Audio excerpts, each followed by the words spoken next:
The sword of Japan is steeped in tradition. It is believed that spirits reside within the folds of its steel. Born of fire and purified in water, its symbolism is ancient and mysterious. Swordsmen have always had a strong bond with their blades. A tool and divine companion, the sword of Japan is more than a mere weapon or symbol. It is inseparable from the Japanese culture itself.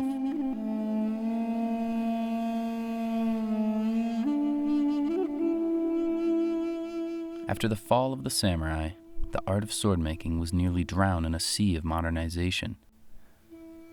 But those who share a passion for the blade have helped preserve the craft.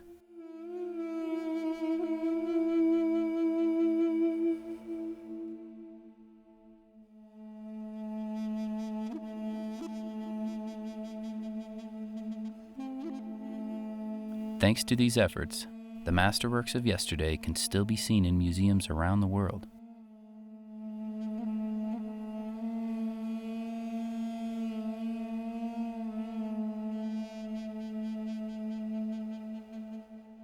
The arts of sword-making have been handed down from teacher to student for over 1,000 years.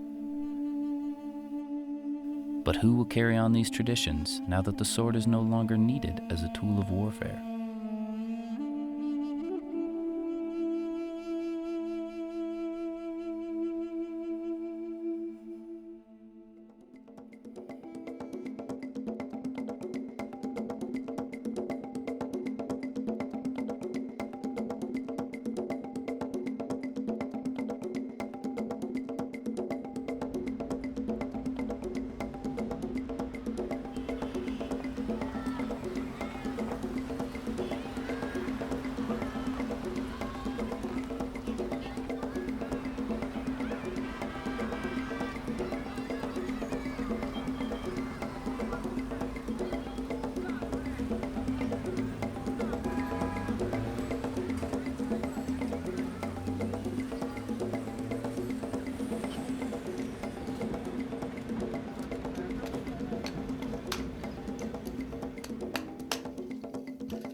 変わってんのじゃう。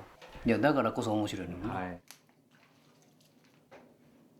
その墨やってるしな、手でやってるしな。僕が一番やっぱりその刀ができたらええわではないやん、その人生が大事やん、家庭の方が人間なんてそれが物が刀であるというだけのことだから、僕大してそのことは強調したくないね。何やったって難しいって、教育だって学校の先生だって警察官だって何だって難しいって、写真カメラだってみんな本気になれや絶対難しいって、それはたまたま刀だというだけのことや。弟子の中でもね、僕左利きやったしね、一番下手やったんですよほんまにね。道具みんな右利きやもんな、日本の道具なんてのは左利きないですよ。だから僕24から右にしたんだ。よく叱られたし下手でしたよ、火作ったりするのな。それは左手ばが作った人間こっちせえちゅうねんも難しいよ。で鉄って赤いうちに叩かなあかんやろ。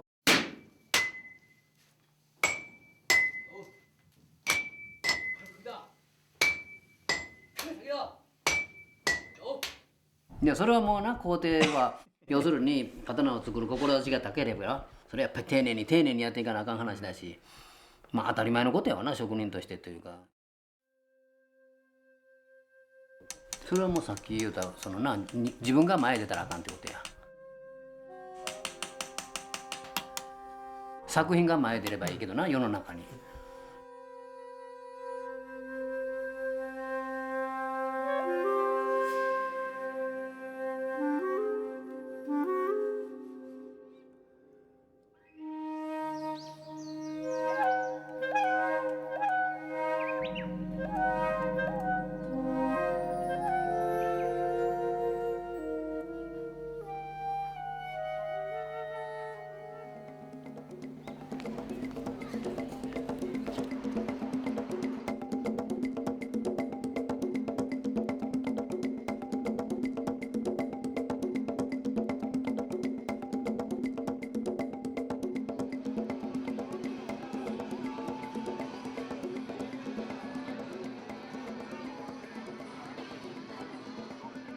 My name is Joe Obering. I'm 18 years old from Dallas, Texas. I'm a second generation Japanese American. Growing up as a Nisei it's kind of rough because at times I would feel obligated to be Japanese, and other times I just felt like I had no identity because I haven't always been interested in Japanese culture, and there have been times when I've been completely disinterested to a point where I avoid it. I kind of came more into the Japanese culture in the last 2 or 3 years, and just recently starting Iaido has been kind of a connection for me. It sparked my interest just because I knew my grandfather had practiced Iaido, and when my mom sent the picture of my grandfather, that was a key moment. Like I felt a much stronger connection.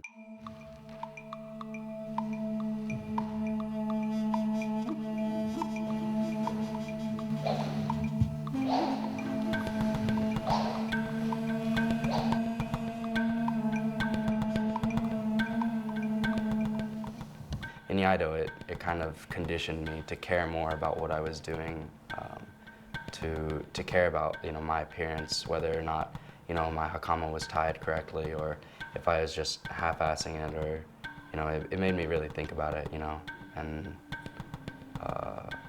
it was kind of the first big step was getting everything done right and learning how to bow and learning where my hands should be, where should my knees be, and it builds a kind of discipline that I think is a foundation for the rest of Iaido, which is knowing exactly when to stop moving.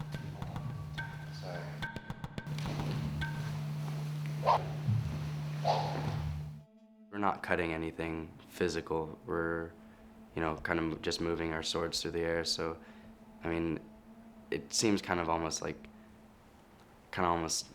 stupid and whatever, but I mean, if you can find a meaning, and for me that's been just kind of cutting through my own thoughts and like trying to push past whatever else is happening on the outside of the dojo, and just coming in and practicing and clearing my mind, and being just totally devoid of bad energy and bad thought, and just kind of be in the moment in what I'm doing.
Coming here to Japan this time around has been more informative. I don't know. It's just been kind of like seeing some things that I would never see, especially the sword making. That was, you know, I've seen pictures and I've seen videos, but never in person. And I could, you know, I never hoped to see that. You know, that's just one of those things that you know, you think about it and you just figure it's never gonna happen. But that was really incredible. It brought a lot more meaning into the I guess the tradition and the spirit, the Japanese spirit behind, you know, something just, you know, that other cultures take very simply, just making a weapon. This is not just making a weapon. It was much more than that.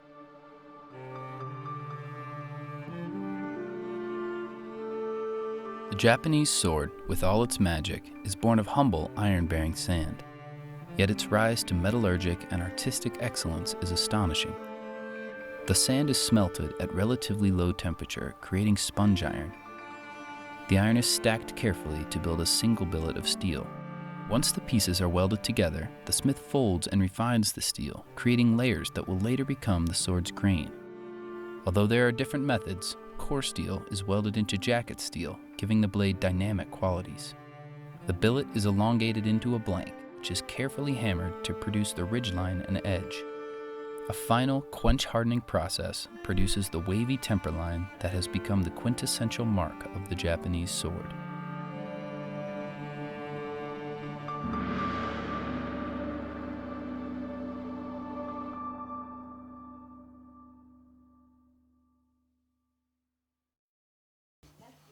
But before the artistic effects can be seen, the smith does some final shaping with knives, files, and stones. This ensures that the blade reaches its ideal shape before sending the sword to a professional polisher. The polishing process brings out the artistic beauty of the finished sword. Kazunori Abe is among the finest sword polishers in Japan. First, Abe cuts wafer-thin polishing stones to rub on the sides of the sword. Carefully rubbing back and forth, the grain of the steel emerges. An iron oxide solution is applied to even out the tone and color of the steel. The blade is then cleaned to check the results before moving on to the next steps.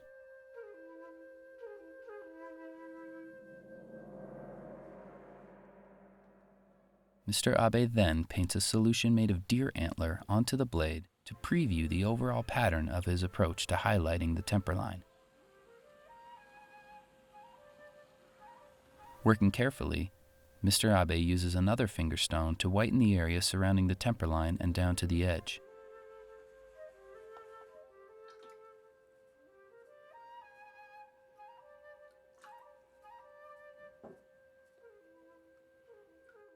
The finished blade demonstrates functional and artistic brilliance.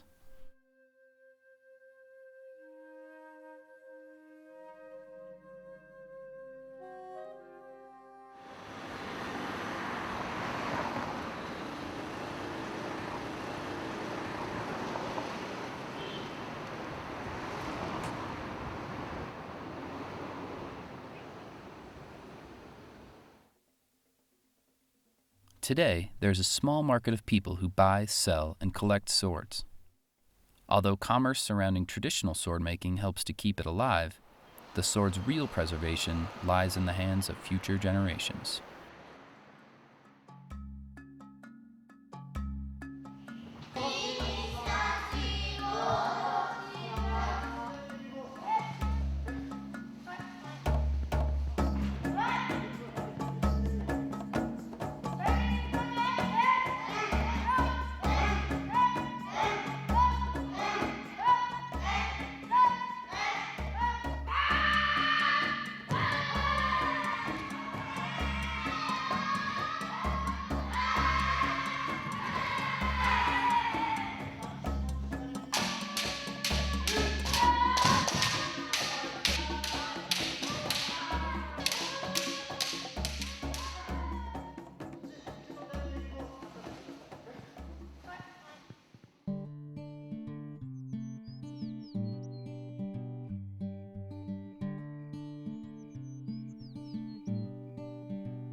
家とか言いたくないのと、それから芸術家って言葉一番嫌いやけどさ、世界の中で生きていくことが一番新しいよね。日本の中では今まで生きてたけれども、そうじゃなしに誰が見てもいいものだ。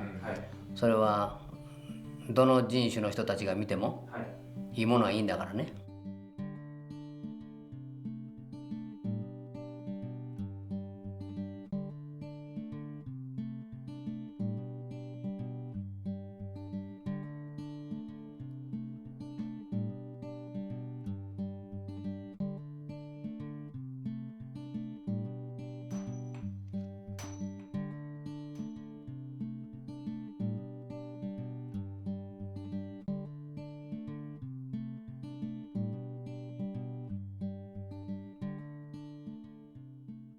It's not just, you know, a weapon or a sword. It's a piece of art. It's something that's beautiful.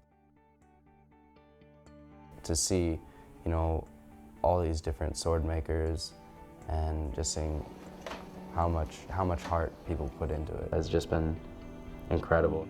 僕はあんまり難しくね、それが精神性がどうのこうのってことはあんまりものから勝手に感じればいいんで、それは説明としてはしたくないんですよ、いつでも。本筋を見てくれればね。